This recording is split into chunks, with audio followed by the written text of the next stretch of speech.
Let the world settle into silence now, as the day's hum fades into a gentle stillness. Picture a vast plain stretching toward a distant horizon, where the Tigris and Euphrates rivers shimmer under a soft golden light.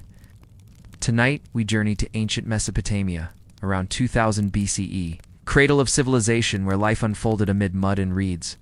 This half-hour exploration is not for the clash of empires, but for the quiet lives of farmers, a scribe's journey, mysteries carved in clay, and the rulers who gazed from ziggurat heights, woven to calm, to soothe, to guide you into restful sleep.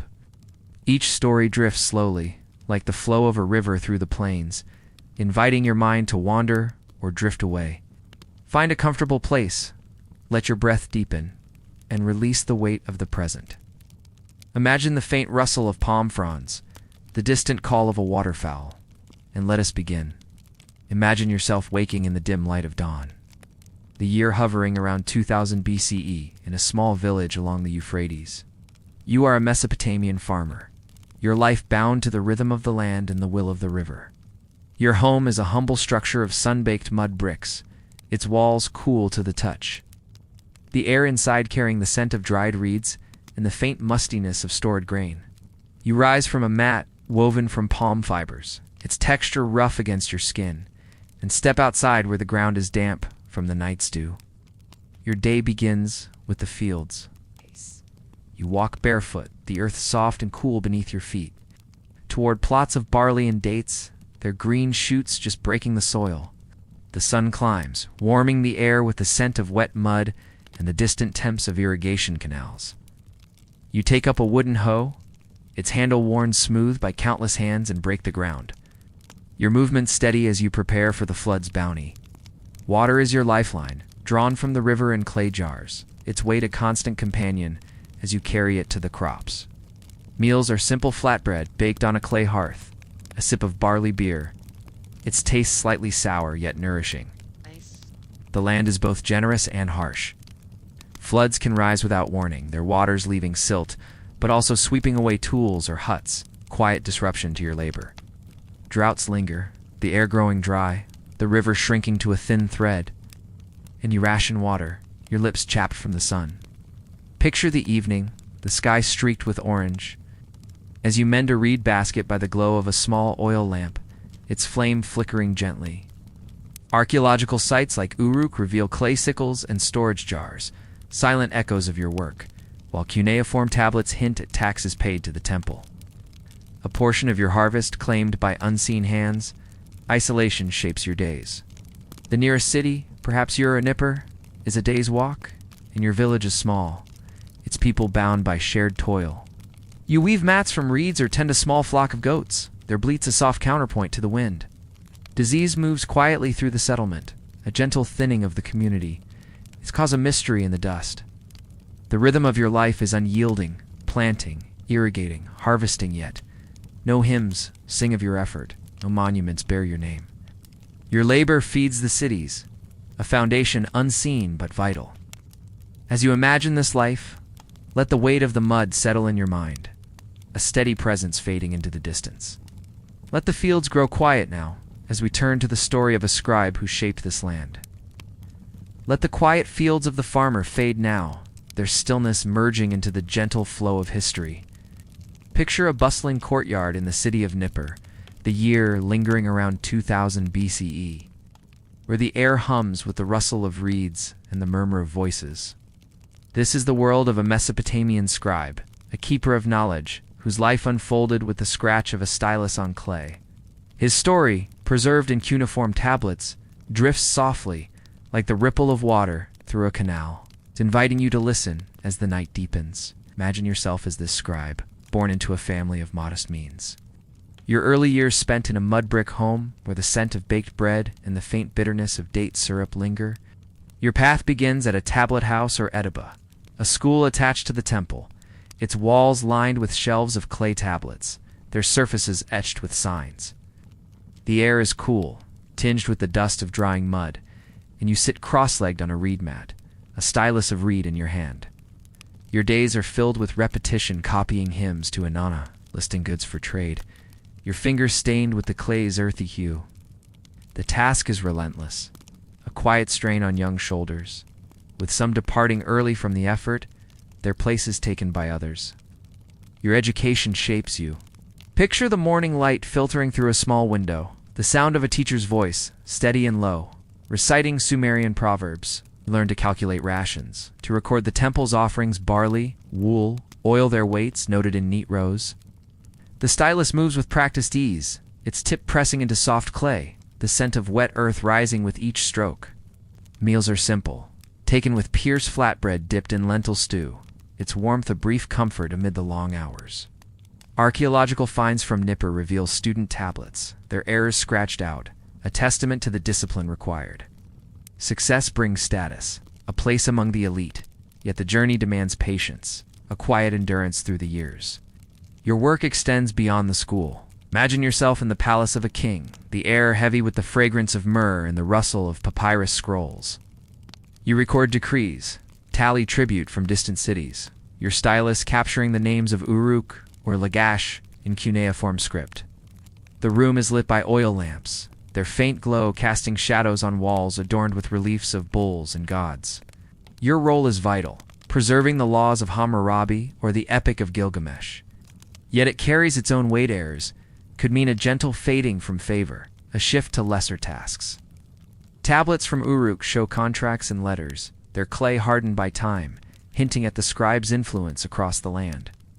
The rhythm of your life is one of order and solitude. You marry late, your bride veiled in a linen shawl, the ceremony marked by the scent of burnt incense and the soft chant of a priest. Children may follow, their voices a distant hum as you work late into the night. The lamps flicker a companion. The city around you thrives markets, with the scent of spices. Canals reflecting the stars, yet your world is the tablet, its surface a canvas of history. As you imagine this scribe's quiet dedication, let the scratch of his stylus settle over you, a gentle cadence fading into the night. Let his tale drift now like a reed floating on the river, as we turn to the mysteries carved in Mesopotamia's clay. Let the scratch of the scribe's stylus fade now, its rhythm blending into the quiet flow of time. Picture a vast plain under a twilight sky, the year hovering around 2000 BCE, where a stepped pyramid rises from the earth, its edges softened by the evening haze. This is ancient Mesopotamia, a land where ziggurats and cuneiform tablets hold secrets, their meanings drifting like the dust carried on the wind. Tonight, we explore these mysteries unfolding gently, like the slow unfolding of a reed mat. Imagine yourself standing at the base of a ziggurat, perhaps the great ziggurat of its mud-brick tiers climbing toward the heavens. The air is warm, scented with the dampness of the Tigris and the faint bitterness of baked clay, a reminder of the sun's labor on the bricks. This structure, built by countless hands, looms as a temple and observatory, its steps worn by the passage of priests and offerings, their sandals leaving faint impressions in the dust. The sound of their movement echoes softly, a steady cadence, as workers haul baskets of earth, their labor a quiet contribution to the divine. Archaeological excavations at your reveal foundation deposits clay, figurines, beads of lapis lazuli, fragments of shell buried to appease the gods. Their colors faded but vibrant in the mind.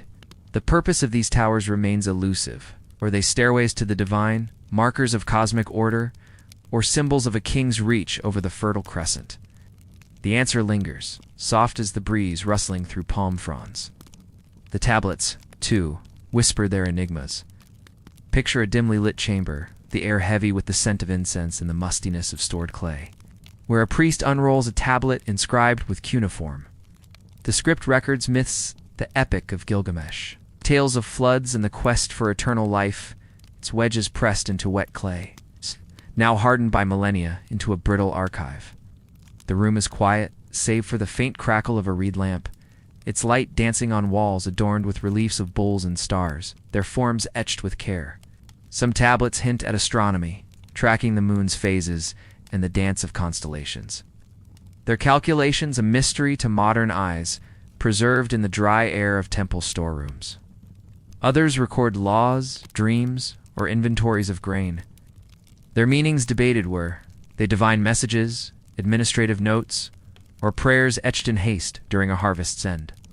Excavations at Nippur yield thousands of these tablets, their surfaces chipped but holding stories of trade, marriage, and loss, a silent chorus of a lost world. The construction of ziggurats carried its own quiet toll. Imagine the dawn, the air thick with the scent of sweat and the dust of broken earth, as laborers shape bricks and molds, their hands rough from the task. The rhythmic slap of mud against wood a soft percussion. The work was demanding, a gentle fading of strength for some, yet it built a legacy that stood against time. Its bricks fired in kilns whose smoke rose like a prayer. The ziggurat of Babylon, later known as Etemenanke, rose with similar effort. Its height a marvel visible across the plain, its purpose tied to Marduk, god of wisdom and creation. Archaeological evidence shows ramps of packed earth, tools of flint and bone, their edges worn, suggesting a community effort guided by faith and overseen by overseers with knotted cords. Why such grandeur? Perhaps to bridge earth and sky, perhaps to assert power over the floods, or to mirror the mountains of the gods in a flat land. Rituals atop these structures add to the mystery. Picture a priest, robed in linen, standing at the summit of her ziggurat, the air carrying the scent of burnt offerings grain oil, the faint smoke of a sacrificed lamets, aroma mingling with the freshness of the evening breeze. The horizon stretches wide, the stars above a map of divine will, and the priest murmurs prayers, their words lost to the wind, a soft cadence beneath the vastness. Tablets from Uruk describe these rites, their cuneiform detailing offerings to Anu or Inanna, goddess of love and war, yet the full significance slips away, like water through reeds. Were these acts to ensure fertility of the fields, to ward off the chaos of floods, or to align the seasons with the god's favor? Some tablets suggest celestial observations, their notations of eclipses, a quiet dialogue with the heavens. The silence of the past leaves room for wonder, a gentle puzzle carried on the night's breath. As you ponder these mysteries, let the scent of incense and the hum of ancient chants settle around you, a gentle veil over the night. Let this enigma drift now, like a cloud across the Mesopotamian sky as we move to the lofty world of its rulers, their shadows softening into the quiet of the night. Picture a grand palace atop a terrace mound in Babylon, the year lingering around 2000 BCE, where the air carries the scent of myrrh and the faint rustle of silk curtains stirred by a gentle breeze. This is the world of Mesopotamian rulers, kings and priests, who gazed over the plains from heights of power, a stark contrast to the farmer's toil or the scribe's quiet desk. Tonight, we step into their elevated existence, unfolding gently, like the slow descent of evening mist. Imagine yourself as a ruler, perhaps Hammurabi of Babylon, seated on a throne of cedar wood, its surface polished to a warm, honeyed glow by years of use. Your robe is of fine linen, dyed a deep blue with intricate patterns of stars and crescent moons, its hem brushing the cool, glazed tiles of the palace floor, each tile hand-painted with geometric designs. The air is rich with the fragrance of burning incense, the soft clink of gold jewelry rings and necklaces gifted from vassal cities, a gentle accompaniment as attendants move silently, their sandals whispering against the stone. You rise with the dawn, the sound of a harp drifting through open windows, its strings plucked with care by a musician seated in the courtyard, the notes blending with the distant coo of doves. You look out over the city, its ziggurats piercing the sky like silent sentinels, its canals reflecting the morning light in shimmering threads. Gaze a quiet survey of your domain. Your days begin with ritual. Picture the morning, the air cool and scented with the freshness of dew-kissed palms. As you offer prayers at a small altar in the palace's inner sanctum, the scent of burnt grain and a hint of roasted meat rises. A gift to Marduk, god of wisdom, the flame of the oil lamp flickering steadily. Meals are lavish, served on clay platters, adorned with geometric etchings. Roasted lamb with dates, a sip of pomegranate. Wine, its taste sweet yet measured. Shared with advisors in a hall where the scent of fresh bread and the faint temps of fermented beer linger. The table is set with silver cups, their surfaces dulled by time, a legacy from a conquered city. Governance fills your hours. Picture a council chamber, the air heavy with the musk of papyrus, and the rustle of cuneiform tablets as they are passed among advisors, their edges worn from handling. Your voice is steady, your hand tracing the wedge-shaped script on a fresh clay tablet, courting justice for the land laws on trade, marriage, and the punishment of theft, later carved into the famous stele of Hammurabi. Archaeological finds from Babylon reveal this basalt monument. Its surface etched with over 280 laws, a testament to your rule. Its weight a quiet burden on your shoulders. You oversee irrigation projects? The sound of water flowing through channels a soothing rhythm, ensuring the fields below thrive. While messengers arrive with reports of distant harvests, their footsteps a soft echo in the hall. Rebellions simmer, a gentle shift in loyalty among outlying towns. Yet your authority rests on the temple's blessings. In the army's disciplined ranks, their spears aligned like reeds in the wind. Your court is a world of ceremony. Imagine a feast, the air filled with the scent of roasted duck and the sweetness of fig compote as emissaries from Elam or Mari present tribute gold ingots, lapis lazuli, beads, bolts of dyed wool, their offerings laid before you with bowed heads. The sound of a drum, its beats slow and measured. Company's dancers in linen skirts, their movements a quiet tribute to your reign. Marriage brings alliances, your bride arriving in a litter draped with crimson cloth, the air thick with rosewater and the soft chant of a priest, her dowry of grain and livestock sealing the bond. Children are born, their futures tied to the throne, their laughter a distant echo in the palace corridors. Guided by tutors who recite hymns and tally accounts by lamplight, the ziggurat is your sacred domain. Picture yourself ascending its steps, the air growing cooler with each rise. The scent of burnt offerings grain, oil, a hint of roasted meat drifting upward, mingling with the freshness of the evening breeze. At the summit, you offer prayers to Marduk, the horizon vast and serene, the stars above a map of your dominion, their light reflected in the canal waters below. Archaeological evidence from your shows royal seals and votive statues, their details worn but hinting at divine favor, while tablets from Babylon record your dedications to the god. Yet this height brings its own quiet burden. Failure to appease the gods could mean a gentle fading of influence. A shift to another's rule, the whispers of priests a constant undertone. You consult omens, the flight of birds, or the pattern of oil on water, their meanings debated in the stillness of the night. Izals shape your rule. In the flood season, you oversee the repair of dikes, the air thick with the scent of wet earth. In harvest time, you join a procession to the fields, the air warm with the fragrance of ripe barley, your presence a blessing on the yield. The rhythm of your life is one of ceremony and command, a life lived for the glory of the land, yet tempered by the quiet awareness of its fragility. Archaeological finds, like clay seals depicting kings with scepters, suggest a legacy of authority, their impressions softened by time. As you imagine this lofty world, let the scent of myrrh and the murmur of palace life settle over you. A gentle cadence fading into the distance. Let the glow of oil lamps drift away, like a breeze over the Mesopotamian plains, as we prepare to leave this ancient land behind. Let the glow of palace lamps fade now, their light softening into the quiet of the night. Our journey through ancient Mesopotamia, around 2000 BCE, draws to a close, a land of rivers and ziggurats left behind. From the relentless toil of the farmer, shaping mud under a watchful sky, to the scribe's quiet dedication with his stylus, we have wandered through lives bound by the rhythm of their days. The mysteries of towering ziggurats and the lofty rule of kings weave a tapestry of a world both fertile and fragile. Each moment leaves a faint trace of scent of myrrh, the hum of a chant, the weight of a clay tablet now distant. Like a dream carried on the wind, Mesopotamia was a place of labor and legacy, where survival and power intertwined beneath a vast, unyielding sky. Picture the plains now, their waters still and silvered by moonlight, the air calm with the rustle of reeds. The burdens of that time flood's duties, divine will, are not yours to carry. You are far from the damp earth, far from the silent mounds. Let these traces settle, like dust drifting gently to the ground. Your mind is free to wander, to rest where it will. The past releases you, like a tether loosened in the breeze, like a shadow fading with the dawn.